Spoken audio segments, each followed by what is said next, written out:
investigation halted, they invoked the name of Hunter Biden, saying this is a company that the son of the vice president sits on the board. It would not be a good idea to investigate it. So it's an example of how this works. And the currency that the Bidens have traded on for decades, Sean, is the fact that Joe has power.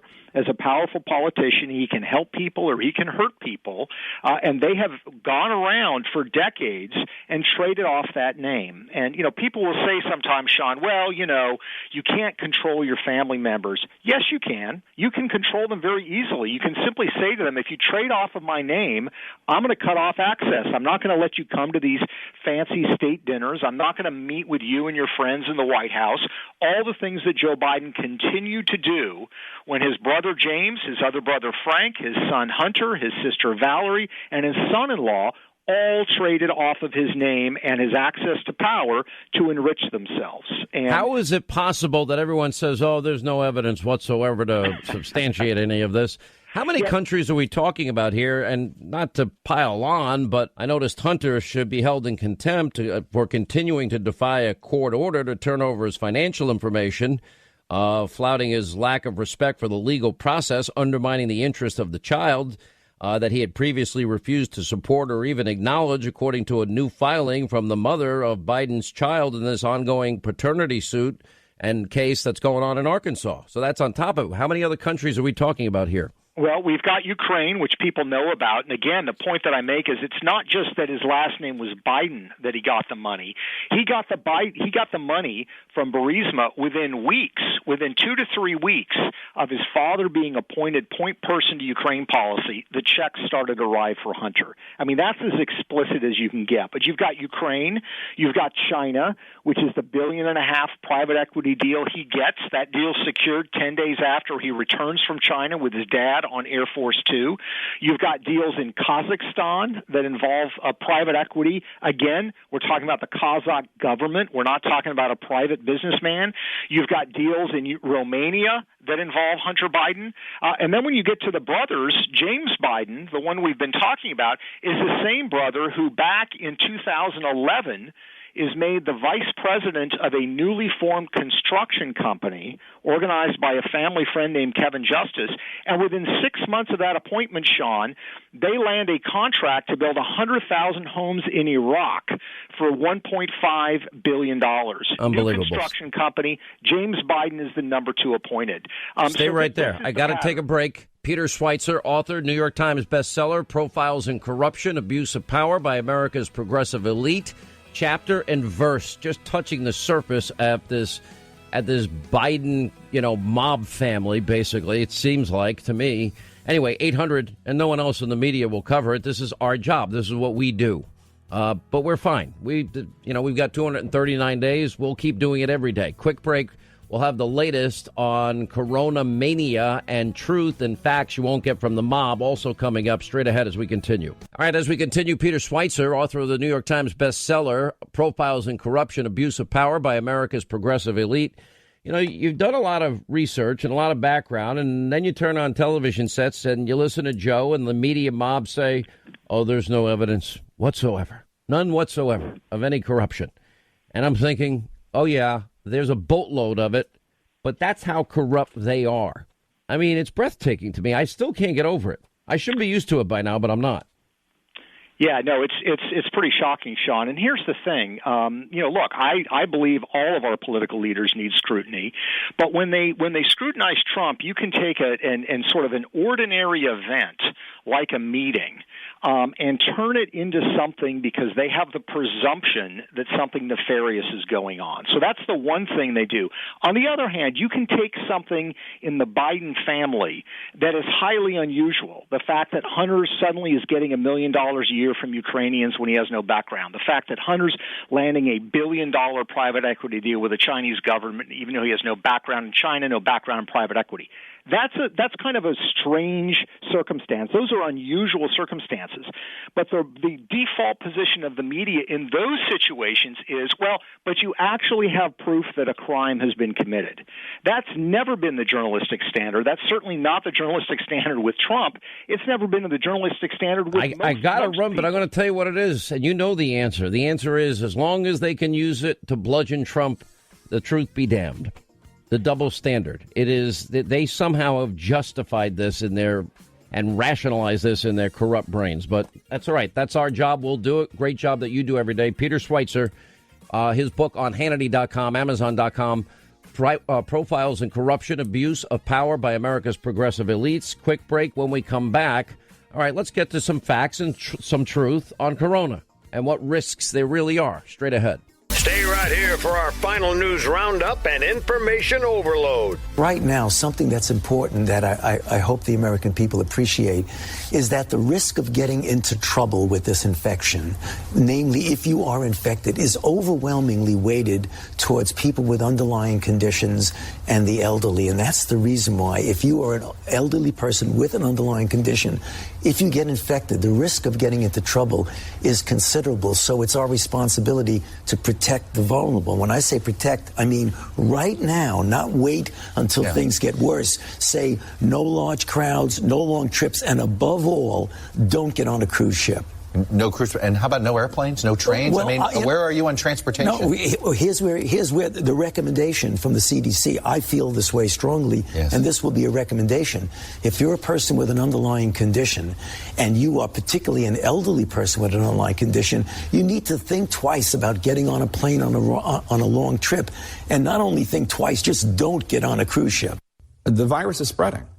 Absolutely, and we've been saying this all along. Initially, we had a posture of containment so that we could give people time to prepare for where we are right now. Now we're shifting into a mitigation phase, which means that we're helping communities understand you're going to see more cases. Unfortunately, you're going to see more deaths, but that doesn't mean that we should panic. It means that we should take the things that we know work for individuals to protect themselves and make sure everyone is doing those things, like washing your hands frequently, like covering your cough, like staying home if you're sick and not being around people who are sick. But it also means communities need to be thinking about things like, should we be canceling large gatherings? What are our telework policies? Should we be closing schools? And that's going to be different in Seattle than what it's going to be in Jackson, Mississippi. But communities need to have that conversation and prepare for more cases so that we can prevent more deaths. All right, there you're here from these briefings, by the way, are going along every day. They're going on every day. News Roundup, Information Overload Hour. Dr. Anthony Fauci, people with underlying conditions, elderly are at the most risk for coronavirus. No large crowds, cruise ships, etc. Said it on one of the Sunday programs. Jerome Powell, Surgeon General, saying coronavirus, yes, it's spreading.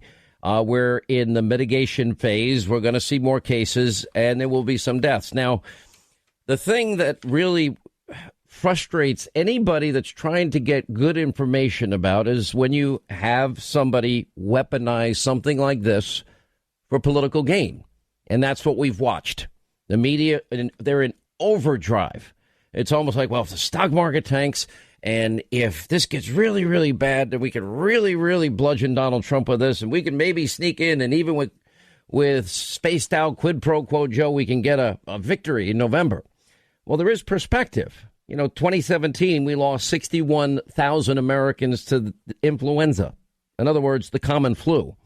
Last year, 37,000 Americans died from the flu. It can be anywhere between 27 and almost 100,000 a year. Now, we do have something recent we can compare it to, and that would be the swine flu, H1N1. That was Biden, Obama, 2009 and 2010. We lost, nearly 14,000 Americans in the course of the run of that flu. Not once did they declare a travel ban. Not once did they have any quarantining. Not one bit. And it took 6 months before Obama himself actually declared a national emergency. I don't remember the fear-mongering and the panic going on at that particular point. There are differences between H1N1. That flu was tending to impact younger people by a long shot. Well, in the New England Journal of Medicine, it was Dr. Fauci, actually, who wrote this at the end of February. And they're not seeing cases in people under the age of 15. It's just not happening. This is a very different virus. The median age of patients, 59 years old. Fatality rate, in spite of what some have reported, that, it's 3.4 4%? No, they're back down to around 1% at most, likely below that. And it suggests the overall clinical consequences of corona may ultimately be more akin to those of a severe seasonal influenza. And you would think, listening to the mob and the media, that Donald Trump's doing nothing. All the monies have been allocated, all hands on deck, and rightly so. And listen, of course, we all have to take flu seriously, corona seriously. And I know at times that people might be inconvenienced. Maybe your child's school gets closed for a while. Maybe you have to telework for a while. That's all part of a normal process. You would think that this is out of the ordinary. Unfortunately, pandemics happen somewhat fairly frequently in the course of human events. Betsy McCoy is with us, former lieutenant governor of the state of New York. She is the chairwoman of the Committee to Reduce Infectious Deaths. Welcome back to the program. You tell us what you found. Well, first of all, the scariest, the riskiest places to be are not in a crowded arena, not riding a subway, not even on a cruise ship. The riskiest place to be is in a nursing home or rehab. And the second riskiest place to be is in a hospital. And that's really important because you want to make sure that if you're not feeling well, don't go to the emergency room. You're likely to be sitting next to somebody who's unknowingly carrying coronavirus. Much safer to go to your own doctor or make a phone call, but don't go to the emergency room because that is the most likely place to pick up coronavirus.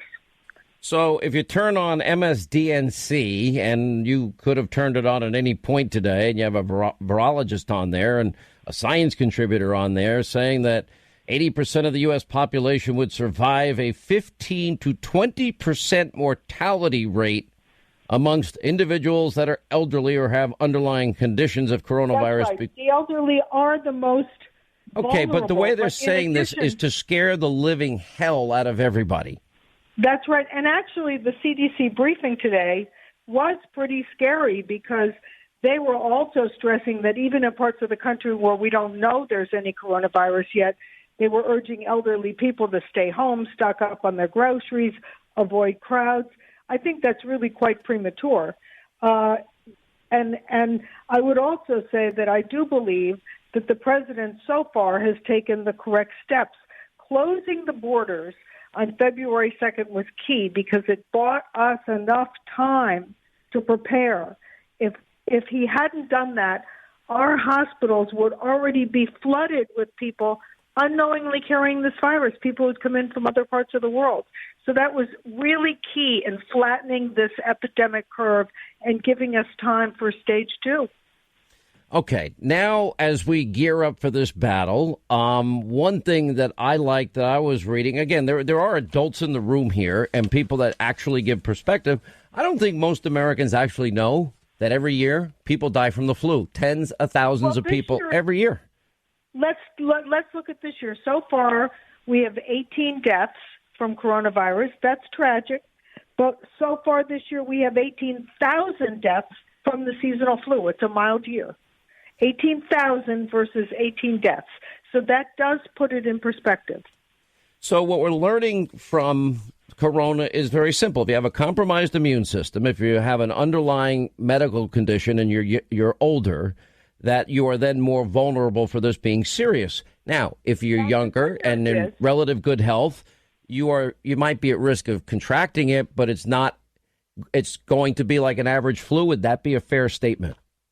That's right. In fact, according to the data presented on today's CDC calls, no one under 30 has died from coronavirus in South Korea.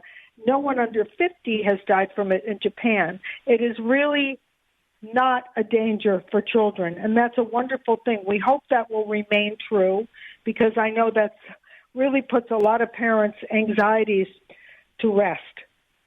Okay, so now we're gearing up for this battle. I like Newt Gingrich had said earlier in the program today, if you listen very closely, I think Anthony Fauci is all over this. I think he's very smart. He's very measured. He's been through this since the Reagan years, and he's really good at what he does. But you're watching a lot of irresponsible comments made by the media, and you got a lot of people afraid of this And I can understand people have a natural fear of getting sick of anything. But the reality is, okay, how do we going to know if we have corona or the regular flu? Unless you